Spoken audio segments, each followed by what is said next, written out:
안녕하십니까. 외식산업로 13주차 일간 강의 진행합니다. 지난 한 주간도 열심히 여러분 학습해 주셔서 정말 감사드리고요. 이제 2주차만 남아있죠. 오늘 13주차 일간 강의 진행하겠습니다. 자, 이번 13주차 강의도 열심히 여러분 학습해 주시길 바라며 심차게 한번 시작해 보겠습니다. 자, 13주차의 강의 내용은요, 외식업소를 평가하는 수준입니다. 여러분 아마 요새 수요 미식회라고 하는 그런 프로 있죠. 대표적인 부분들이 바로 레스토랑에 대한 평가에 대한 내용이고요. 아마 여러분이 잘 알고 있는 미슐랭 가이드 평가판들이 있습니다. 이 부분이 다 레스토랑 평가와 관련된 내용이죠. 자, 13차 강의 내용은요, 외식업소 평가와 고객 행동입니다. 바로 이런 평가와 고객들이 어떻게 행동하는지, 또 어떻게 소비자에게 영향을 미치는지, 이런 부분 학습 내용인데요. 먼저 학습 목차 확인하고, 그 다음에 학습 목표도 한번 설정해 보겠습니다. 자, 1강에서는 이제 레스토랑의 평가에 대한 이론적인 배경에서 먼저 평가가 왜 필요한가, 평가의 영향력 등등에 대해서 알아보도록 하고요. 그리고 레스토랑을 이제 실질적으로 방문해서 평가하는 부분들이 있는데, 단계별로 평가하는 내용들이 있습니다. 그래서 평가의 단계와 이용되는 일반적인 변수가 1강에 진행이 되고요.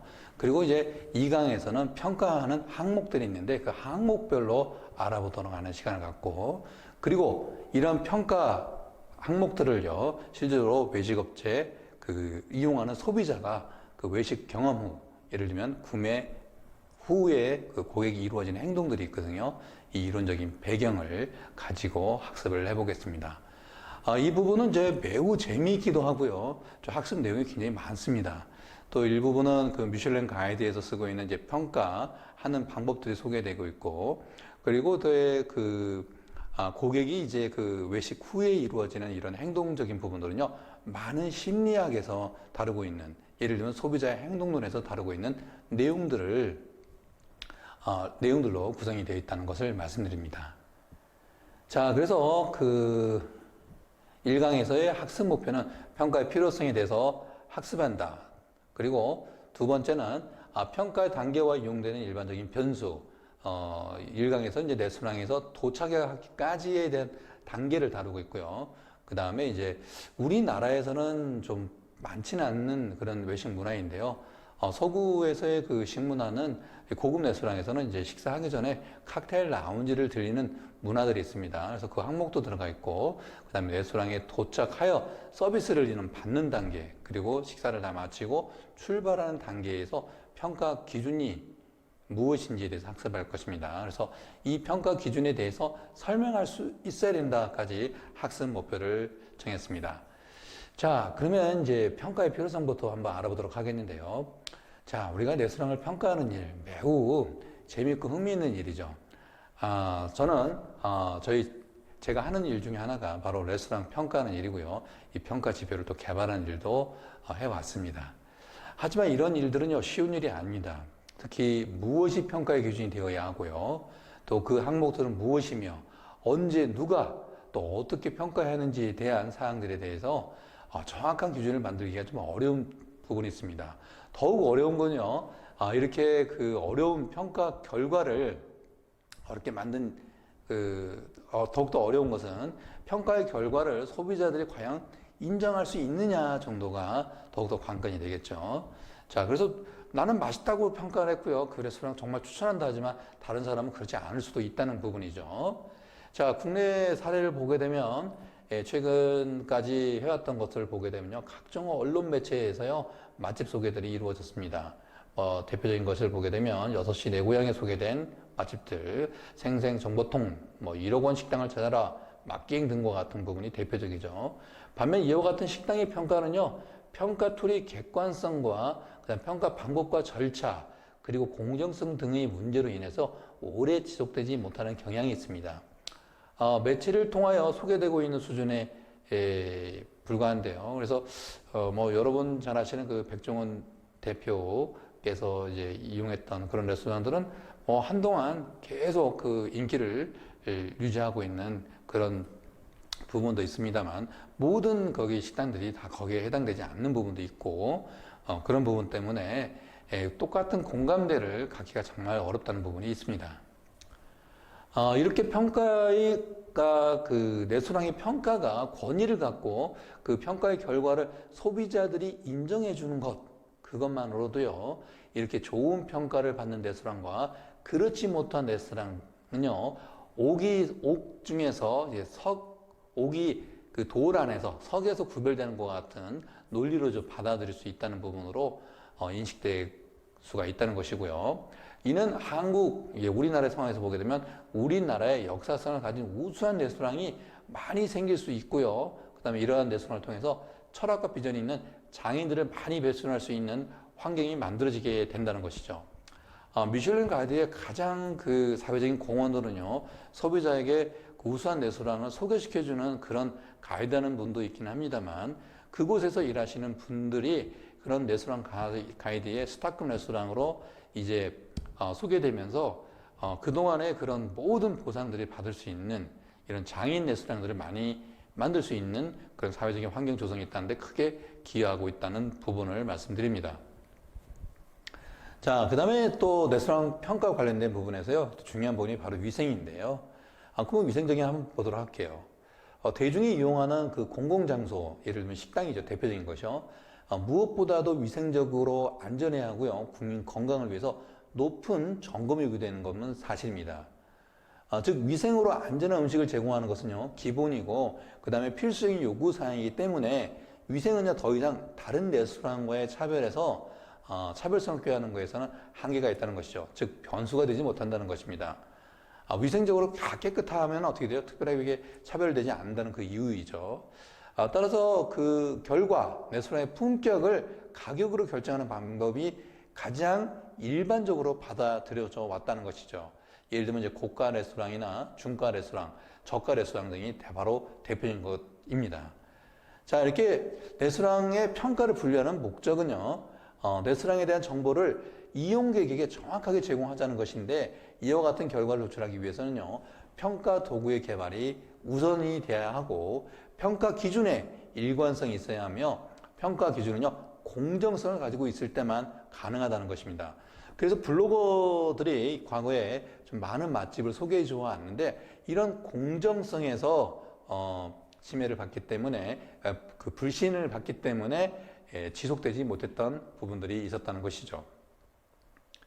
레스토랑의 영향의 이러한 레스토랑 평가에 대한 부분은요, 평가할 수 있는 공신력을 인정받고요, 그 평가의 결과를 신뢰할 정도의 능력을 갖춘 평가 기관이 있다는 것 자체만으로도요, 한 나라의 식문화의 수준을 높일 수 있는 조건을 갖출 수 있다고 볼 수 있습니다. 예를 들면 뉴욕에 가게 되면요, 각 식당에 대한 그런 그 평가 부분들이 소개되고 있고요. 그 다음에 도쿄나 파리, 런던들이 가장 대표적인 도시라고 할 수 있겠습니다. 그 도시는 어떻게 돼요? 그 나라에 어떻게 돼요? 신뢰할 수 있는 수준을 또 갖게 되는 거고요. 우리나라에서도 현재 그 미슐랭 가이드의 그 가이드의 평가를 받고 있는 곳이 서울판이 시행되고 있어서 높은 신뢰도를 현재 가져가고 있습니다. 그래서 이렇게 우리 학과와도 좀 굉장히 많이 관련이 있는 부분입니다. 이렇게 명성 있는 요리사들을 많이 배출할 수 있는 환경이 이러한 그 레스토랑 평가에 의해서 영향을 받게 되고요. 이렇게 높은 평가를 받은 레스토랑이 높이 우러러볼 줄 아는 수준, 높은 고객이 많아진다는 것을 또 의미하게 됩니다. 그래서 평가가 제대로 이루어진 레스토랑이 많다는 건요, 스타 셰프들과 그 다음에 레스토랑을 운영하는 운영자들이 이제 스타로 소개되면서 어떻게 돼요? 그 나라의 그 수준이 높은 수준으로 향상돼 가고 있는 부분이다라고 이야기 드립니다. 자, 그래서 우리 외식산업학과는요, 정말 미래가 전망이 밝고요. 그리고 소득 수준이 높아질수록 이 외식산업과 관련된 이 산업 분야는 굉장히 질 높은 분야로 발전한다. 이제는 요리하고요, 경영도 잘하면 어떻게 돼요?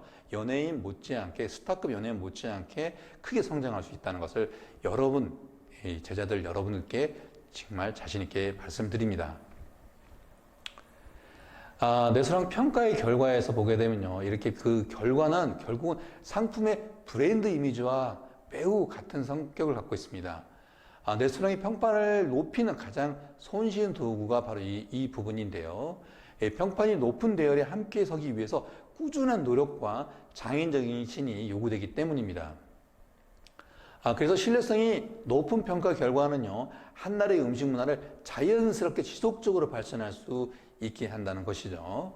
자, 그래서 뉴욕의 레스토랑, 그다음에 도쿄에 있는 레스토랑, 이런 스타급 레스토랑들이 전 세계로 소개되어지고 있는 부분도 의미가 있는 일이고요. 우리나라에서도 이런 스타급 스타 셰프들이 많이 나오고 또 그 우수한 레스토랑들이 많이 경영자들이 소개되고 있는 부분들은 매우 우리 이쪽 음식 문화가 지속적으로 발전하게 된 계기를 마련하고 있다라는 것을 말씀드립니다.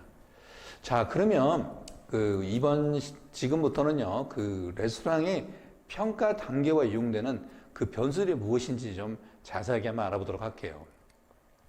이 평가되는 그런 변수들을요, 우리가 평가 대상 변수로 하고 있는데, 이는 특정 고객이 특정 상황, 예를 들면 어떤 일이 일어나는 특정한 때나 기회나 경우에서 그 상황에 적합한 외식업체를 선정하고요, 외식업체를 이제 도착하고 식탁에 안내되고요, 그 다음에 식사를 제공받고 이제 계산하고 식당을 떠날 때까지 이런 일련의 과정에서 고객이 평가되는 변수들을 말하는 것입니다. 굉장히 많겠죠, 여러분. 일단 도착하기 전까지의 이런 과정, 도착하고 나서 그 다음에 그런 서비스를 받고 그 다음에 내가 최종적으로 식당을 떠날 때 이런 과정 등등 이런 부분에서 이제 평가하는 항목들이 있는데, 이런 평가 항목들에 대한 대상 변수가 무엇인지 이것을 알아보는 시간입니다. 객관적인 평가 기준의 중요성, 왜 그럴까요, 여러분? 고객은 식사 경험의 과정에서요, 이 5가지의 감각, 오감으로 느낀 것을 평가하게 되는데, 이들 평가는요, 주관적일 수도 있고요, 객관적일 수도 있습니다. 그리고 평가 결과는요, 고객 측면에서 긍정적일 수도 있고, 또 부정적일 수도 있는데요. 그런데 평가 기준과 평가는요, 각각의 경험과 지식에 관련이 있기 때문에 또 개인적인 차가 있어서 다양하게 나타난다는 것이 이 외식업체 평가의 문제점으로 될 수 있다는 것입니다. 그래서 내가 느끼는 감정이 똑같이 느껴지지 않을 수 있기 때문에 이런 부분이 이제 이런 이야기가 야기될 수 있는 부분이고요. 그 결과 객관적인 평가 기준 마련과 평가 절차와 그다음에 결과에 대한 해석이 매우 중요하다는 것을 의미할 수 있겠습니다. 그러면 이제 각 단계별로 한번 알아보도록 할게요. 먼저 레스토랑 도착하기까지의 단계를 좀 알아보도록 하겠습니다. 자, 특정 목적 또는 특정 동기에 적합한 레스토랑을 선택하기 위해서 우선 정보 탐색을 하는 단계입니다. 우리가 레스토랑 선정하기까지의 그런 과정이죠. 그래서 정보를 탐색하죠. 어디가 맛있을까? 지금 오늘 상황에서 뭘 먹고 싶어? 우리 가족 외식도 그렇죠. 너 오늘 뭐 먹고 싶니? 말들 많이 하죠. 하지만 이제 저와 저희 가족 같은 경우에서도 이렇게 내가 먹고 싶은 것이 있지만 그래도 물어보는 경향이 있습니다. 그러면 이제 뭐 먹고 싶다 그러면 이제 다들 이제 서로 정보 탐색을 하죠. 이렇게 탐색해서 후보군들이 나옵니다. 이게 선택 제안들인데요. 이 레스토랑에 대한 비교 평가를 거쳐서 레스토랑을 이제 선택하게 되고요. 특정 레스토랑으로도 이제 이동하게 되죠. 그 다음에 레스토랑에 도착해가지고 이제 주차를 하고 레스토랑 안으로 레스토랑으로 이제 이동을 하죠. 주차장에서. 그리고 그 식당 현관에 도착해서 식당으로 안내되는 이런 과정까지 이 고객 관점에 추구하는 모든 편익과 서비스 평가 기준이 된다는 것입니다. 그러면 그 항목들이 뭐가 되는지 알아보도록 할게요. 크게 교재에서는 12가지의 그 변수를 말하고 있는데요. 첫째, 광고나 또 광고 매체에서 소개되는 수준. 예를 들면 이제 여러분이 직접 검색도 할 수 있고, 또 블로그 글도 볼 수 있고, 유튜브에서 올리는 맛집 소개도 볼 수 있고요. 그 다음에 여러분들이 이제 오고 가고 하면서 이제 그 간판을 본 적도 있을 겁니다. 또는 다른 매체를 통해 가지고 광고 홍보를 접하는 경우도 있겠죠. 그 다음에 이제 예약을 하거나 또는 전화 응대 이런 부분도 확인할 수가 있겠고, 레스토랑의 위치, 그 다음에 간판, 레스토랑의 외관이나 또 주차장, 그 다음에 발레 파킹, 그 다음에 이제 그라운드는 이제 그 교재에서는 지하로 되어 있습니다만, 그 바닥 부분, 그 다음에 현관, 그 다음에 코트룸, 이제 코트가 있을 때 막힐 수 있는 부분, 그다음에 명적. 여기 평가 기준은요, 이제 그 서구식 레스토랑에서도 고급 단계 다이닝 레스토랑의 수준, 디너 다이닝 정도 수준의 그 평가 기준을 말하는 겁니다. 이렇게 그 언급된 12가지 변수는요, 가장 일반적인 항목으로 구성되어 있다고 할 수 있겠는데요. 또한 특정 항목은 또 다른 특정 항목에 비하여 그 중요도가 좀 높게 또는 낮게 평가될 수도 있습니다. 그리고 제시된 12개 항목 모두가 평가 대상이 되지 않을 수도 있습니다. 왜냐하면 그런 부분이 없으면 평가 대상이 아닐 수가 있겠죠. 이 단계에서 고객은요, 특정 레스토랑에 대한 첫인상을 경험하게 되고요. 다음 단계에서 제공받게 될 제반 상품과 서비스 질을 미리 예상하게 되기 때문에 중요하다는 것을 말씀을 드릴 수 있겠습니다. 자, 왜 첫인상이 중요하겠죠? 자, 그 다음에 이제 그 우리나라의 그 식문화, 외식 문화에서는 좀 흔하지는 않습니다만, 서구식 레스토랑에서 부분은 이제 칵테일 라운지가 중요한 부분을 차지하고 있습니다. 이제 식사를 하기 전에 칵테일 라운지 들려서 먼저 음료를 마시고 장소를 옮기는 경우도 있고요. 그 다음에 이제 그 테이블에서 바로 그 식사를, 그 음료와 식사를 같이 하는 문화도 있기는 있습니다만, 그렇게 그 칵테일 라운지가 있는데 이 칵테일 라운지도 하나의 그 평가 대상이 될 수 있다는 부분입니다. 식당에 들어가기 전에 그 절차로서 칵테일 라운지에 제공되는 서비스와 편익가 이제 평가 대상이 될 수 있다는 부분인데요. 칵테일 라운지의 위치나 분위기, 바, 그다음에 내용물, 서비스 등이 여기에 해당이 된다고 할 수 있겠습니다. 그래서 그 호텔 같은 경우는 이제 칵테일 라운지를 갖추고 있고요. 그다음에 제가 뉴욕에 갔을 때도 일반적인 레스토랑에서는 꼭 그 바들이, 다이닝 레스토랑에서는 바들이 꼭 준비되어 있습니다. 바들이요. 그래서 기다리는 동안, 혹시 웨이팅하는 동안에 이제 그곳에 가서 이제 그 음료를 마시고 또 기다릴 수도 있고요. 또 자리가 이제 낮게 되면 그곳에 이동할 수도 있고, 또 미리 예약을 해서 이렇게 이용하는 경우도 있습니다. 이곳의 평가는 이제 5가지 항목이 있는데, 그 칵테일 라운지에 대한 위치나 그곳의 분위기, 그 데코, 그다음에 서비스나 메트로드 스탠드는 이제 이런 그 안에 레스토랑 앞에 가면 이런 거 있죠. 이렇게 데스크 하나가 있죠. 이런 스탠드 데스크가 있는데 이런 부분 말합니다. 그 다음에 이제 그 동선, 트래픽 플로어라고 하는 부분과 그 다음에 착석 등등이 여기에 해당이 됩니다. 그리고 나서 이제 레스토랑에 도착해서 이제 서비스를 받는 단계인데요. 레스토랑에 도착한 후에 식탁에 안내되어서 식사가 끝마치는 단계까지의 과정에서 고객이 보고 듣고 느끼고 받고 냄새 맡고 접하는 과정에서 경험하는 일련의 경험들을 이제 평가하는 단계입니다. 사전 서비스 단계보다는 훨씬 중요한 단계이고요. 이 단계에서 주로 데코와 분위기, 그리고 서비스, 그리고 식료와 음료가 평가 주 대상이 된다는 것입니다. 그래서 레스토랑 안에 들어가서 실질적으로 이제 평가를 하게 된 거죠. 그래서 내가 첫인상이 좀 안 좋더라도 어떻게 돼요? 그곳에 들어가서 서비스를 체험했을 때 서비스를 회복할 수 있습니다. 서비스를 회복할 수 있다는 거. 그래서 이 부분이 굉장히 중요한 거예요. 첫인상이 좋아도 여기가 안 좋으면 모든 끝맺음이 안 좋을 수 있다는 부분입니다. 이 단계의 문제점은요, 이러한 요소들의 평가가 객관적이라는 것보다는 주관적이라는데 그 평가에 문제가 있습니다.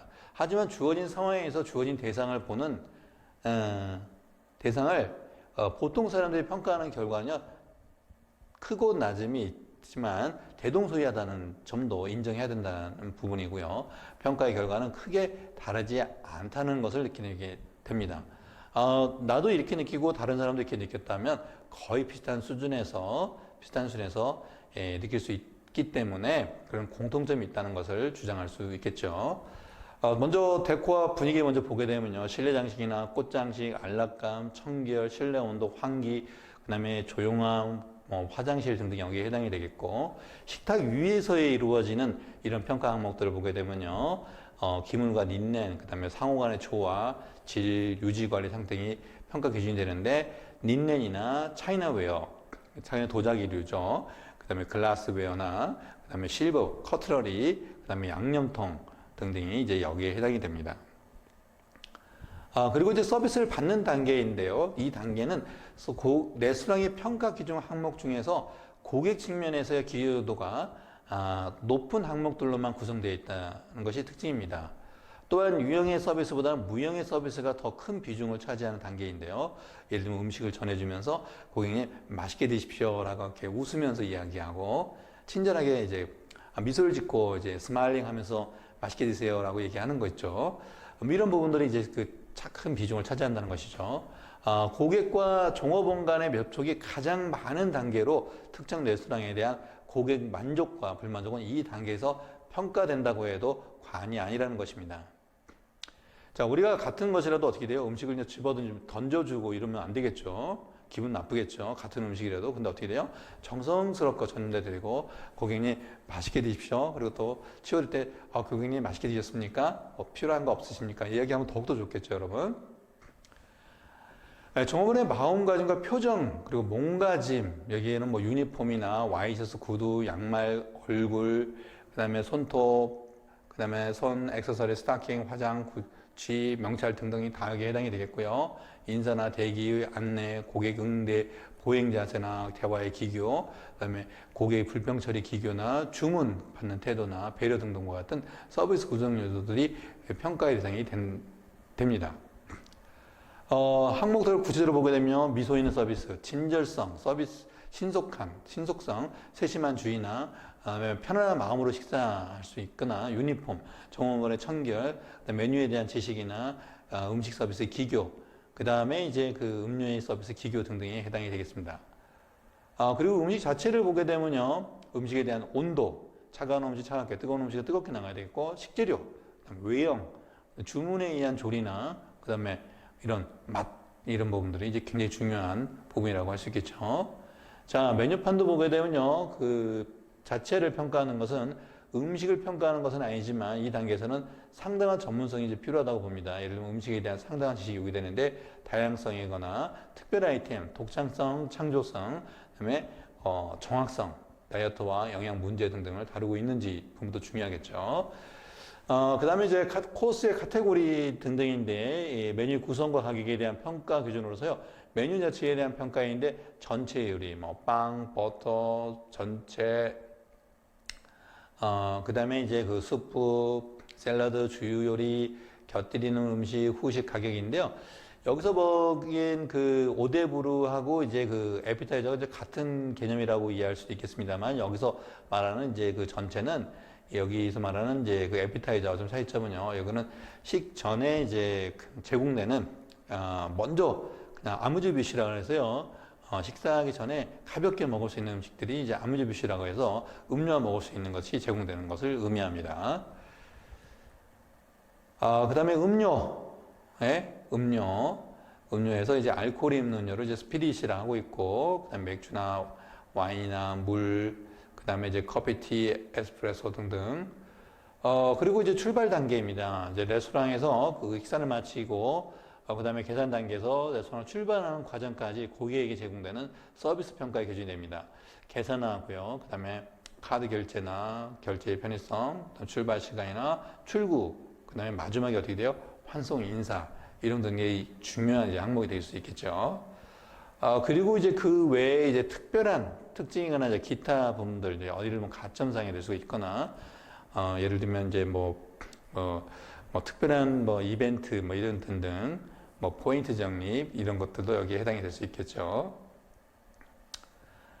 지금까지 내용 한번 학습 정리하게 되면요, 레스토랑 평가하는 일은 좀 쉽지 않다는 거 말씀드렸습니다. 그래서 무엇이 평가 기준이 되어야 하는 것인지, 그 항목들은 무엇이고, 또 언제 누가 어떻게 평가해야 하는지에 대한 사항들은요, 정확한 기준을 만들기가 매우 어렵다고 말씀드렸고, 더욱더 어렵다는 것은 평가 결과를 소비자들이 인정할 수 있는 수준으로 만드는 것이 더욱더 어렵다고 말씀드렸습니다. 그렇지만 이런 평가는요, 어떻게 돼요? 그 나라의 수준을 외식 부분뿐만 아니라 어떻게 돼요? 그 나라의 이런 식문화의 수준을 향상시키는데 크게 향상시킨다고 했었죠. 그래서 이런 그 인정받는 레스토랑을 을 통해서 장인 정신을 갖고 있는 이제 스타셰프나 운영자들이 소개가 되고 그 나라의 음식 문화를 향상시키는 데 크게 기여한다라고 말씀드렸습니다. 그리고 이제 이러한 그 평가 변수와 관련해서 각 단계별로 평가를 하게 되는데, 먼저 레스토랑에서 도착하기까지의 단계, 그리고 칵테일 라운지에서 이루어지는 그런 단계, 그다음에 레스토랑에 도착해서 이제 서비스를 받는 단계, 그리고 이제 출발하는 단계에서 이런 평가 기준에 되는 변수들의 항목에 대해서 각각 알아보았습니다. 자, 그러면 이제 2강에서는요, 각 평가 항목에 대해서 좀 더 자세하게 좀 알아보도록 하겠습니다, 여러분. 자, 여러분 열심히 들어서 감사드리고요. 그러면 10분 쉬고 잠시 후에 여러분 또 찾아뵙겠습니다. 여러분 수고하셨습니다.